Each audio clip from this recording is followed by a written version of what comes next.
Hi, this is Dr. Nick. I'm the incrementalist here with incremental insights for better business, better health.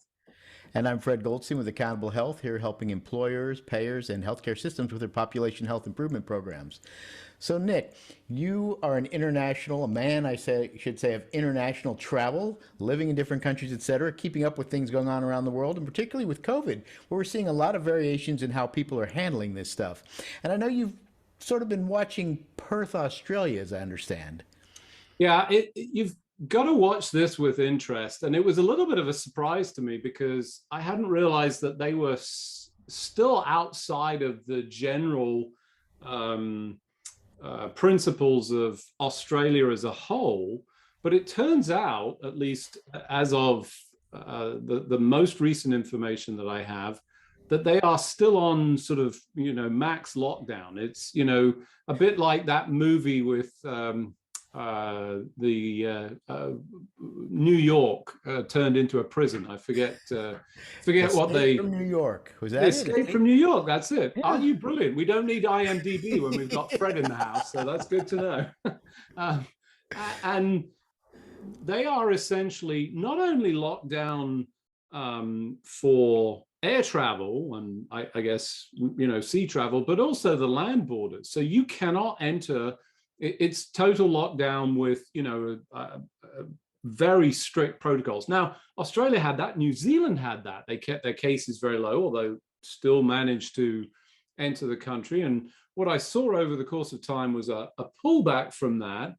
And, they tried to do it gently because the reality is when you ask, or at least I asked the question, when does it end? When do you sort of reintegrate, or is this it? You're stuck on the New York Island, and we saw what happened in that movie, if you remember it. Um, uh, how do you escape from that? And my challenge with that is that I don't think we're ever going to see COVID-19 disappear completely. I think it's going to be an endemic virus. And what happens to the population, as we've seen with vaccination, it protects you, but doesn't protect you. And it still ends up sort of overwhelming hospitals. So how do you reintegrate, Fred? Yeah, I think it raises a really interesting question, and that points to this whole thing of where are we on this scale of of potential things to do, and how do we find that point where we can keep things going, keep hospitals to a level that they can handle, and obviously it looks like we'll never, as you said, we'll never get rid of COVID-19. So what is that point? Those various things that we put in place. And I think the way you need to look at this a little bit is that's too far out there on one side. We've seen the wide open philosophy and what happens with that. But somewhere in that middle, and I think with the ability to flex, as we've seen some of our clients do, as things change, they flex up or flex down their various systems. But a complete lockdown, I think just about everybody has recognized that's not a viable solution for any long period of time, or potentially even any at this time, given the way Omicron spreads so rapidly. But I would tell you, I just received a Christmas card from my medical school colleague. He's an anesthetist who lives in that state, and they were rejoicing the fact that they had explored much more in the way of travel locally. He's quite an international traveler, interestingly, and obviously that's. I think you can do it, but it's exceptionally hard to get in and out, if indeed possible. But they loved the fact that they were exploring the local flora and fauna. No sense of frustration. So maybe the folks that are living with it are going, "This is okay." I don't know. Is there a big enough landmass that you go, "Oh, this is okay. I'm going to isolate forever"?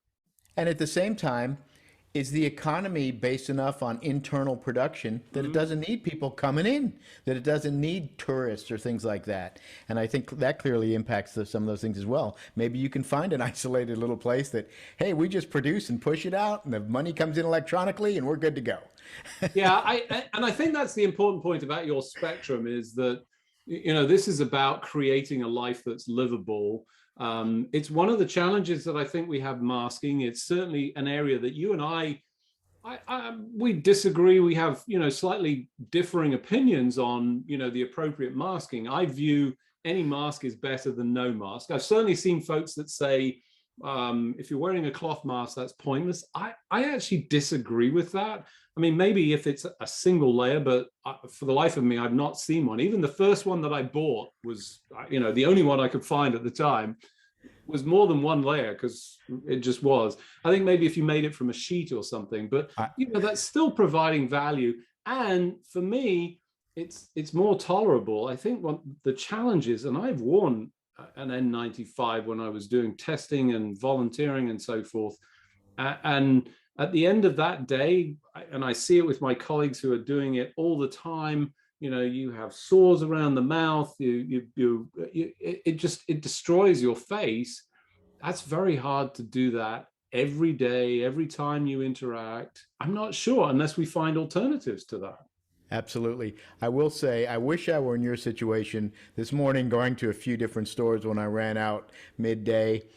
I can't tell you how many people, one, I saw with no masks indoors, but two, that would walk by and pull up one of those little gaiters that you can just about see through the holes in it, And, but then again, this is Florida, so what can I say?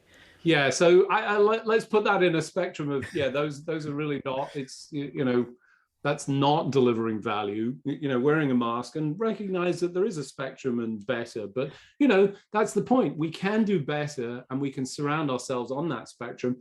And I think you found that great thread on Twitter that talked about the air handling. I think there's a lot of things that we can do. Even the box that you can build and put in a HEPA filter, all of those tools are available to us. Absolutely. And we've talked about this a bunch of times, and it was a great thread by Adam Squires at AD Squires on January 5th. He put it out and went through the 4 key areas of air handling. Get fresh air in there, look at your CO2 measurements. There's the opportunity for HEPA filters, and then UV as well. And so just some very simple things he talked about. Obviously, a CO2 meter is proven to be fairly effective at understanding what kind of air exchange you have in that room. And when you get above 1,000, you should be considering what's going on. He talked originally about trying to get it to 600, but 700 is better than 8, better than 9, etc. But pointed out over 1,000 is a problem. And then the other issue that was interesting is placement of those HEPA filters. HEPA filters will work. They won't change your CO2 measurements, but they are cleaning the air of the virus and other particulates in it. And so putting those in the middle of the room and not necessarily in the corner, understanding how many you need based on floor space are all critical things to consider. And then finally, there's the possibility with UV to add that, although that tends to be a little bit more expensive. But there are some simple things, and as you talked about, I think was the one that you can build, where you put the filters around a fan and drop it in a room, and you're good to go. So I think these are things we really need to be looking at.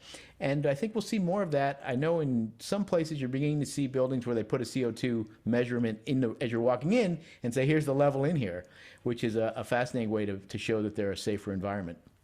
Yeah, and that means that Fred's CO2 meter might become redundant because he won't need it. He won't be able to walk around because it's going to be displayed everywhere. Absolutely. Absolutely. Well, it's another great week, Nick.